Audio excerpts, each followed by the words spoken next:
From Hollywood, the NBC Theater presents...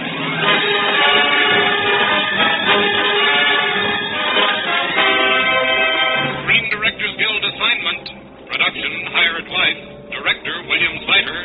Star, Rosalind Russell.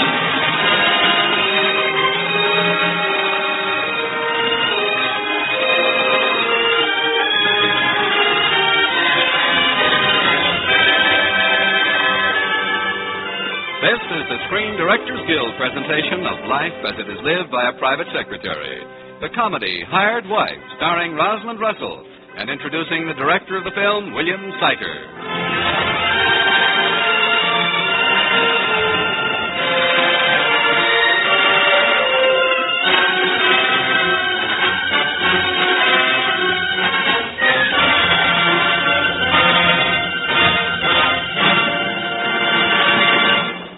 Tonight, it is the privilege of the NBC Theater to introduce a man whose profession is the relentless pursuit of that titillating will-o'-the-wisp known as motion picture comedy.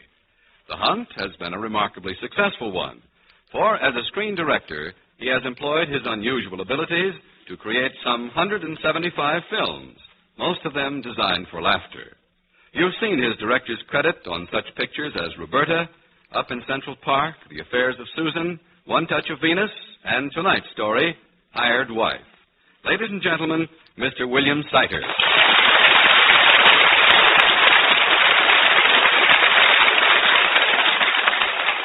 Thank you. About 25 years ago, when I was working as an actor in a motion picture comedy, my director became ill. Somehow the word got around, let Seiter finish the film. That's where they made their first big mistake. They've never gotten me out of the director's chair since. Why? It's simple. I like making comedies.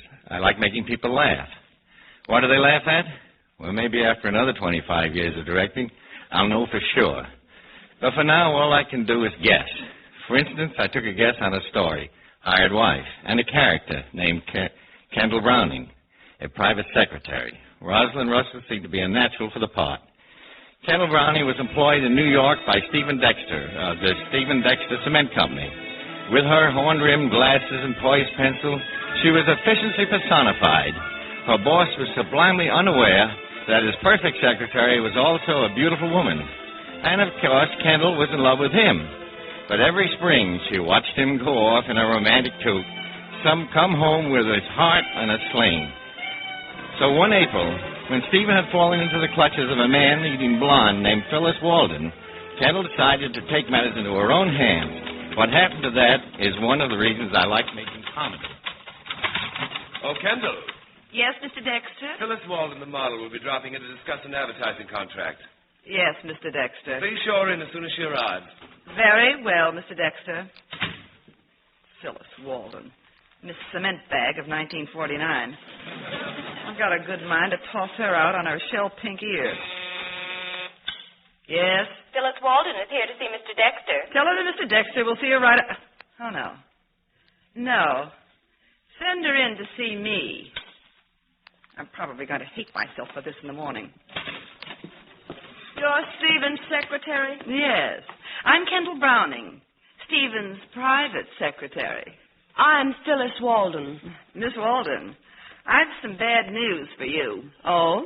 Mr. Dexter was going to put you on his cement bag. What? As a model, I mean, for advertising. Go on. Well, the deal is off. Mr. Dexter changed his mind about it just before he left for Chicago. Chicago? Well, what did he say? Well, if you really want to know, he said, tell Miss Goofy Pan she can't peddle her kisser to Steve Dexter. What? Yeah, that's right. Kendall, is Miss Walden here? Why, Phyllis. Darling, come in. Well, Stephen, my. But that was a fast trip to Chicago. Chicago? What are you talking about? No, don't get excited, Stephen. When you finish with Miss Miss Walden, I'll explain.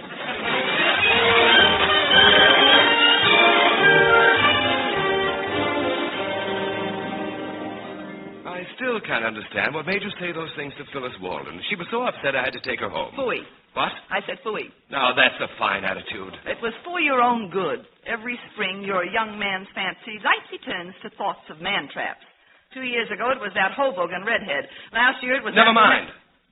Phyllis is a lady. Huh. Kendall, you're my right hand. I can't run this business without you.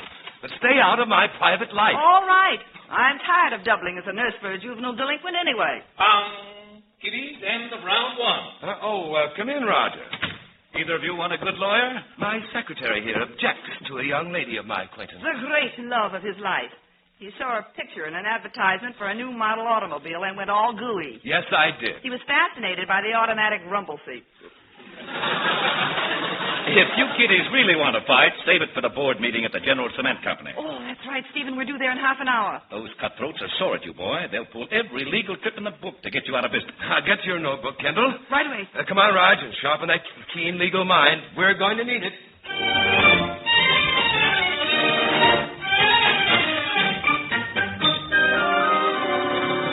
Dexter, we offered to buy your company at a fair price. The price wasn't fair, Mr. Hudson, and you know it. We gave you a chance to come in with us, but you chose to fight. That's right, Latimer, and I'll keep right on fighting. But not for long. We're bringing an injunction against you the first thing in the morning. Dexter will tie up every penny you own. It's a technicality, a It's trick. unfair. Well, of course it's unfair, but it's legal, and there's nothing you can do. Right, Hudson? Right. Oh, Stephen.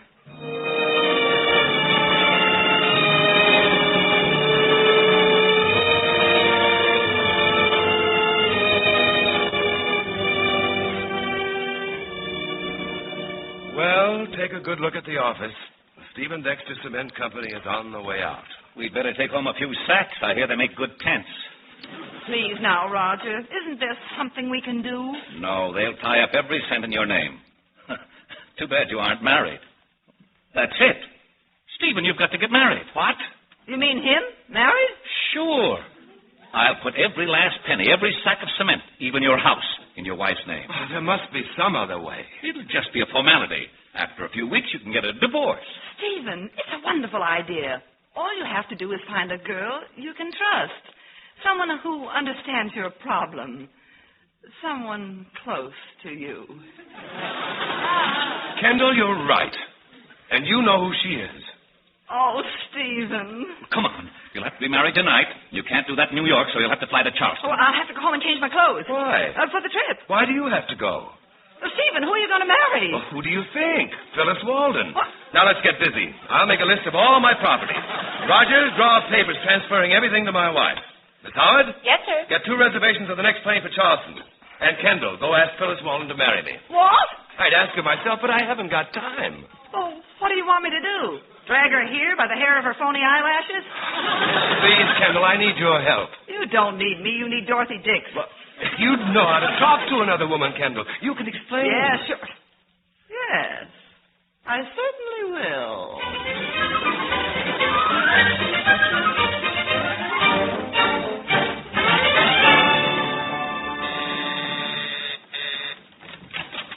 Oh, it's you. Goodbye. Oh, wait a minute.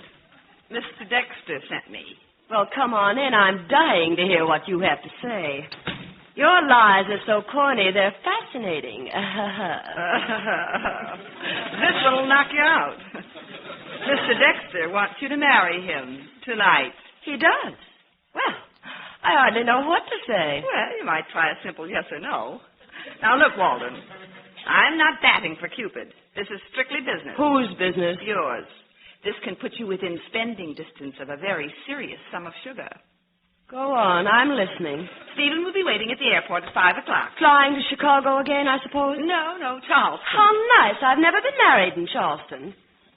You must think I'm an awful dope, really, Browning. Well, I'm just telling you. Yes, wouldn't it be nice for you to go back to Stephen and say, that Walden number has a price tag, but I'm not that kind of a girl. Well, Stephen just told me to ask you. Tell him I'd love to marry him tonight, but my trousseau is in the laundry. All washed up, eh?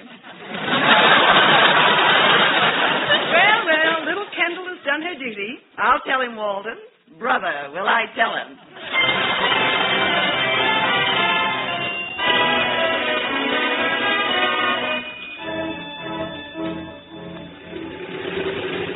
Roger, our plane leaves in 5 minutes. I wonder what's keeping Phyllis. Will you stop having pups? You know you can count on Kendall. Steve! There's Kendall, but Phyllis isn't with her. Steve, Phyllis said no. You mean she won't marry me? Well, now, you can't blame her. No woman wants to get married just for a favor. Well, it was a nice business while I had it. You haven't lost it, Steve. All you have to do is marry somebody. Yes, but who? Well, don't look at me. I can't cook. Now, look, Steve, look. You've got to get married tonight. It doesn't matter who, as long as she's a girl you can trust. Steve, don't you know a wife when you see one? Kendall? Well, maybe she's busy tonight.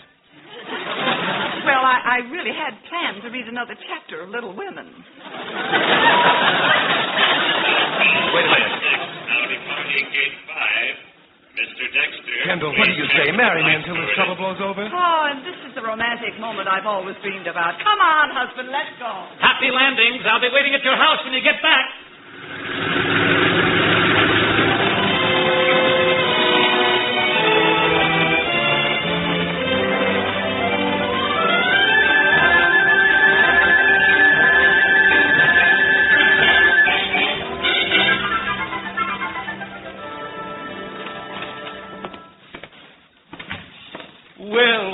Well, the bride and groom return. Welcome. Hello, Roger. Here we are. I couldn't find the rice, so I got out a box of cornflakes to throw at you. Well, go ahead and throw them.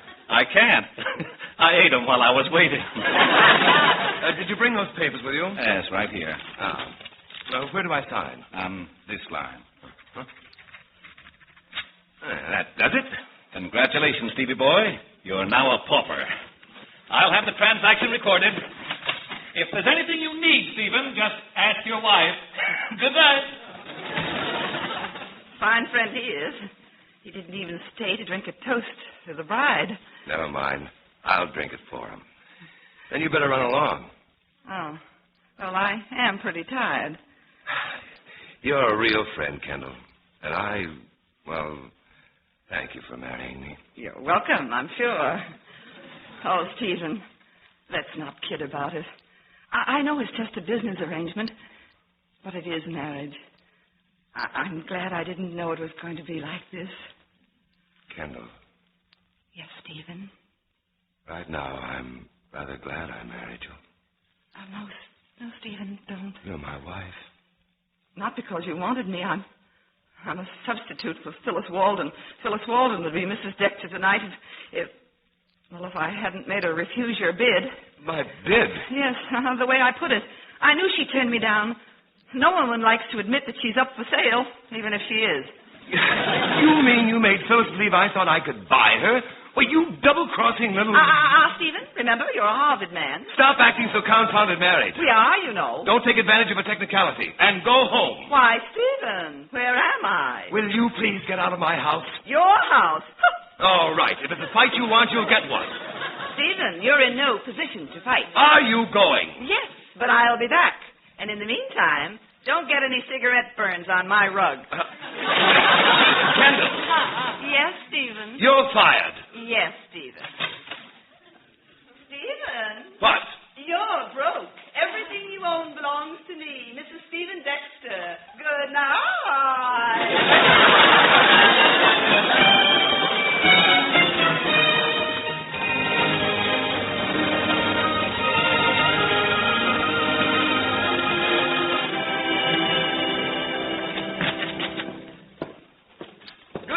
Miss Howard, how's my favorite receptionist? Just a minute. Where are you going? To my office. You can't go in there. The boss is busy. Boss? Yes, Mrs. Dexter. What? It's locked. It can't be locked. She can't do this to me. She did. If you want to see her, I suggest you call later and try to make an appointment. Kendall! Kendall!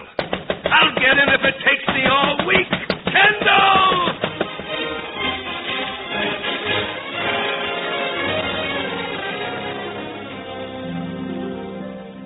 Well, Mr. Dexter, you back again? How long can this go on? I've been here every day this week, and she wouldn't see me. But this is Friday, and I'm getting in. Mr. Dexter, what are you hiding behind your back? This. Mr. Dexter, put down that axe. Stand aside. Oh, but there's something you ought to know. Out of my way. There. Mr. Dexter, I tried to tell you. Your wife's out to lunch. Oh. Did she leave any message? Yes. He said you were to have all the money in the petty cash box for meals. Food at last. How much is there? 1 dime, 3 Lincoln pennies, and a 2-cent stamp.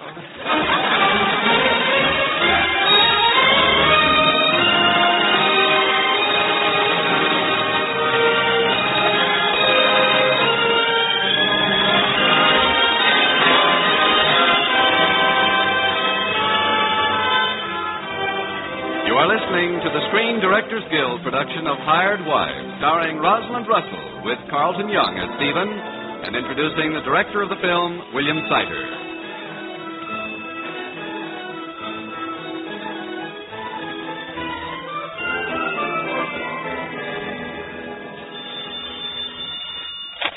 Mrs. Stephen Dexter Cement Company. Mrs.? She changed the name. Oh, is Mr. Dexter there? Yes, he's been in the outer office all day. What's he doing out there? No desk. Oh. Oh, well, let me talk to him. It's Roger Van Horn. Roger, a fine lawyer you are. You got me into this mess, and now I never see you. Don't complain. I saved your business, didn't I? Save my business. I haven't got a business. I haven't got an office. I don't even have a desk. Something wrong? It's Kendall. She's thrown me out. Your own wife? My own sweet, darling wife. Well, maybe you don't treat her the way a wife ought to be treated. I've tried, but I can't get close enough to kick her. That's not what I meant. Have you tried being affectionate? Affectionate? With that water cooler? Try it. She just wants a little romantic attention. You go in there, and I'll be right over. All right, I'll try it. I'll walk in there and say, Kendall, I want to talk to you. Kendall, I want to talk to you. Very well, Stephen. I can't go on any longer. How can I see you like this every day, cold, detached, unemotional? But isn't that the way you wanted it? Yes, at first. But now I know you're more than a secretary. You're a woman. What are you driving at? You're a desirable woman. You shouldn't be scorned. You should be loved, kissed. Stephen, what's happened to you? Like this. Oh, darling. Stephen, I just dropped by to... Oh, kissing your secretary. How nice. Phyllis. Oh, hello. What's new in the woodwork? Stephen, I'd like to talk to you alone when you're quite through kissing your secretary. I am not his secretary. I'm his wife. Is this true, Stephen? Yes, Phyllis, but it's you I love. Will you marry me? Oh, nice talk from a bridegroom. I swear my wife means nothing to me. You traitor. She's just a business arrangement. There goes your allowance. I'm not going to live with her. You're not going to live, period. I won't even talk to her. All I want to hear from you is a death rattle. It was you I wanted, Phyllis, right from the start. Well, you can start right now and take her with you. I wouldn't have him if you served him on a silver platter with an apple in his mouth. Well, what are you waiting for? Here's a nickel for the apple. Now beat it.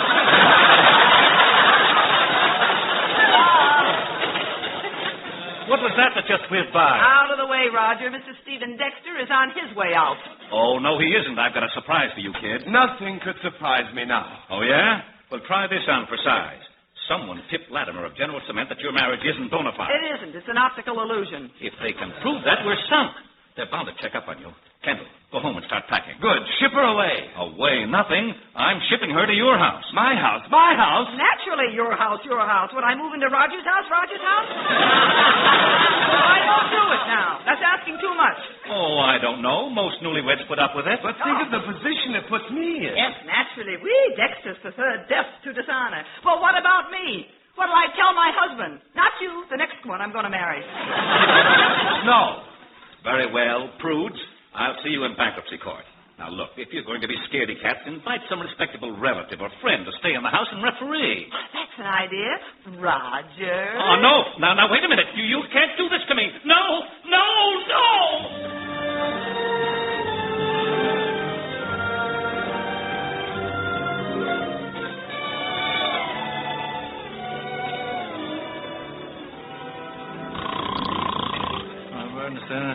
Oh, for Pete's sake. Roger. Roger! Can't you stop that snoring? This is my home. Why do I have to sleep in the guest room with you? Because Kendall's in your room. What? And I'm your chaperone. Roger. Please. Please, Roger. You answer. It's your house. Don't be calling me at your number. Oh, well, all right. Hello? Hello, Dexter. Yes, who's this? Let me speak to Mrs. Dexter. Who? That woman you're supposed to be married to. Oh, her. Wait a minute. It's Latimer. Oh. Hello? Mrs. Dexter? Yes? Mrs. Stephen Dexter. This is Latimer of General Cement. Oh, yes, Mr. Latimer. How nice of you to call. What can we do for you? Well, frankly, Mrs. Dexter, we doubted that you and your husband were really living together, but since you are, let me congratulate you. Thank you. Let me talk to Mr. Dexter. Yeah. Hello, Latimer. You beat our injunction, and we're ready to make a deal. Fine. I'll call you tomorrow. Good night. Well, what do you know? They're licked. Finished. Oh, Stephen, that's wonderful. I'm so glad. So am I. Now I can get a divorce. If you hurry in, you've just got time to make the 2 o'clock train for Reno. I am not going to Reno. That's a good girl. What do you mean you're not going to Reno? I've suddenly decided I like being Mrs. Stephen Dexter, that's all. But I want a divorce. Well, whistle for it. Oh, my toe! You slammed the door on my toe! What are you doing out of bed? Oh, Latimer called. Checking up, eh? Yes, we're making a deal. Oh, we beat him. Now I want a divorce. Would you mind waiting until morning? How long will it take? Is Kendall willing? No, she isn't. If she fights, And she will. it'll take years. How many? 5. Good. Your best bet is to disappear and be given up for dead.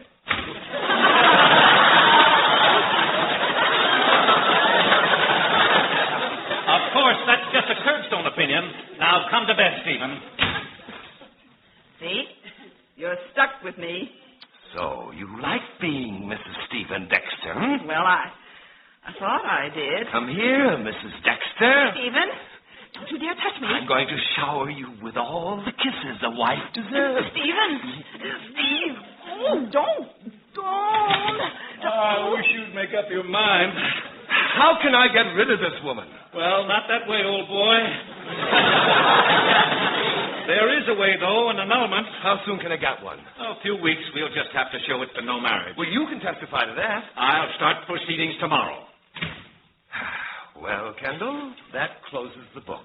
I guess it does. I'm going home, Stephen. Good. Then I'll get a good night's sleep in my own room. What about your things? I'll call for them in the morning. Stephen. Yes? It has been kind of fun, hasn't it? Fun? Yes, I guess it has at that. I'll call a cab for you. All right, Stephen.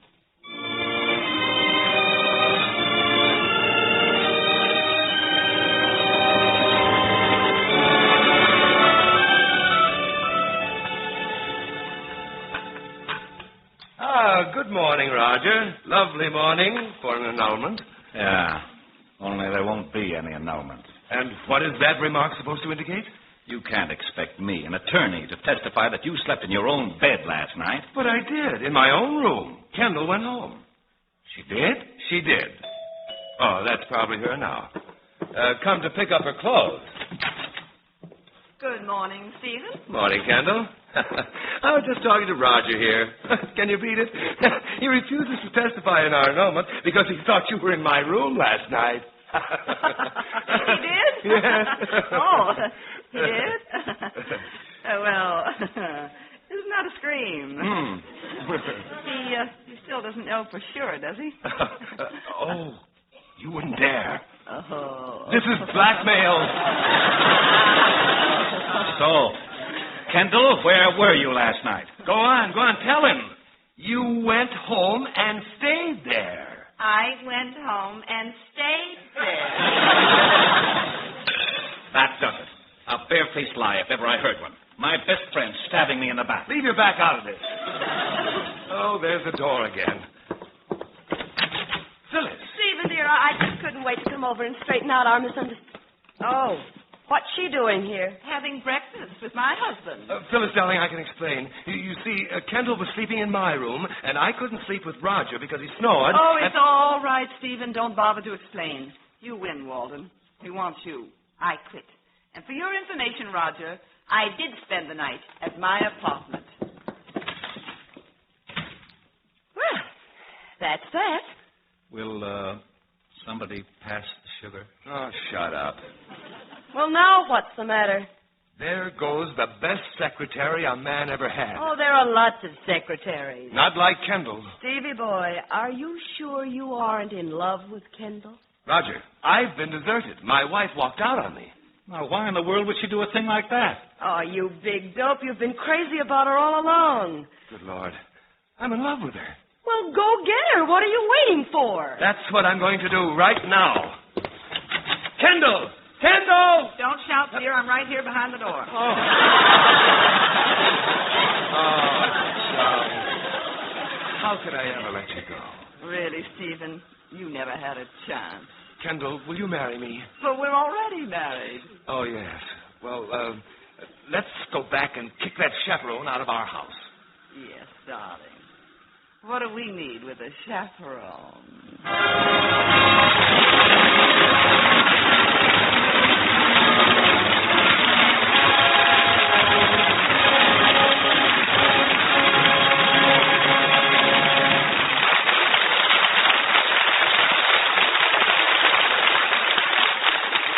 The NBC Theater has presented the Screen Directors Guild production of Hired Wife, starring Rosalind Russell, with Carlton Young, and introducing the director of the film, William Seiter. Next week, as every week, the NBC Theater brings you another great film drama with its original team of director and star. The memorable Lloyd C. Douglas story, Magnificent Obsession, starring Irene Dunn, and introducing screen director John Stahl. And now, here again are tonight's stars, Rosalind Russell and Carlton Young, and screen director William Seiter.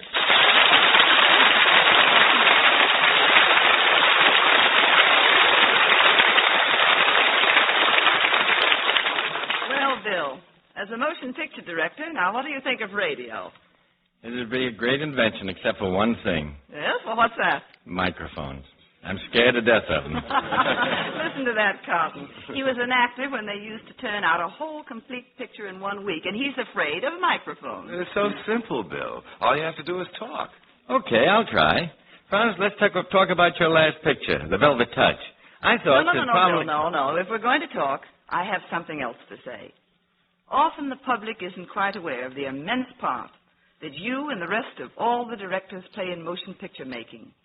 You might be a little scared of the microphone there in the studio, but on the set, no one knows better than I what a fine showman you are, lending your talent and experience to actors and actresses and all the others concerned with the picture. Thanks, Bill. You are a great guy, handling one of the toughest jobs in films. Well, after a compliment like that, Roz, not even a microphone scares me. Here, let me get closer to this thing. I'm going to start to talk. Another thing about radio, Bill, it runs on schedule. There's only time to say one thing. What's that? Good night. Night, Roz. Good night. Good night, Bill. Good night, Roz. And good night to you, Rosalind Russell, William Seiter, and Carlton Young.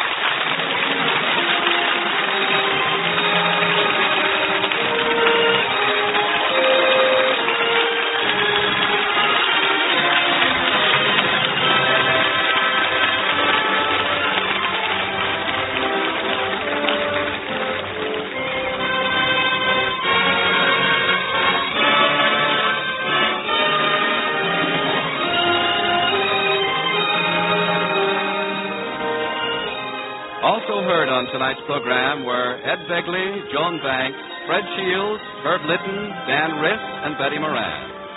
Script was by Richard Allen Simmons, and original music was composed and directed by Henry Russell. Production was under the supervision of Howard Wiley. Associate producer Bill Carn. Your announcer has been Frank Barton. Hired Wife was presented through the courtesy of Universal International Pictures, soon to release the new comedy hit, The Life of Riley, starring William Bendix as Riley. Rosalind Russell is currently starring in the independent artists production, The Velvet Touch, released by RKO. Listen again next week when the NBC Theater presents Screen Directors Guild assignment. Production, Magnificent Obsession. Director, John Stahl. Star, Irene Dunn.